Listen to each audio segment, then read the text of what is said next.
আসসালামু আলাইকুম রহমতুল্লাহি বারাকাতু। আমি আপনাদের মাঝে আরেকটা ভিডিও নিয়ে হাজির হয়েছি। সেটা হলো বাপ মা ছেলে সন্তানকে সঠিক টাইমে বিয়া না দেওয়ার কারণে বাপ মাগুলো ছেলে সন্তানগুলো নষ্ট হয়ে যাইতেছে। বাপ মার ভুল একটাই ভুল, ছেলে সন্তানকে সঠিক টাইমে বিয়া না দেওয়ার কারণে ছেলে সন্তান কত গুনাহের কাজ করতেছে।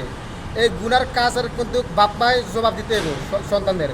আল্লাহ তাআলা সন্তানদেরকে বাপার উপরে একটা আমানত দিয়ে গেছে। এই বাপ্পার হিসাব দিতে আল্লাহ তাআলা বাপ্পার থেকে হিসাব নেবে। কারণ বাপমা ছেলে সন্তান যখন বড় হয়ে যাগা তখন বাপমা খেয়াল রাখা দরকার যে আমার ছেলে সন্তান কী করতেছে বা কী করতেছে, সঠিকভাবে চলাফেরা কেনা বা ভালো ভালো কাজগুলো যে আমরা যে কাজগুলো করি, যে নামাজ পড়বো বা কারো ক্ষতি করো না, একটা বিয়ে সাথে একটা ভালো থেকে একটা বিয়ে সাথে করে দিই, এগুলো বলে বাপমার দায়িত্ব। বাপ্পা এগুলো ফলাফলের সারিতে বাপ্পা ছেলে সন্তানগুলো ওই জায়গায় নষ্ট, বাপ্পার এগুলো কোনো দেখে না। আমি আজকে এটাই বলবো যে সকল বাপ্পারকে বলবো যে বাপ মা যাতে এই ভুলটা না করে, ছেলে সন্তানকে সময় মতো বিয়া দেওয়া, তাহলে ছেলে সন্তানগুলো নষ্ট হবে না আর কিছু হবে না। আল্লাহ হাফেজ।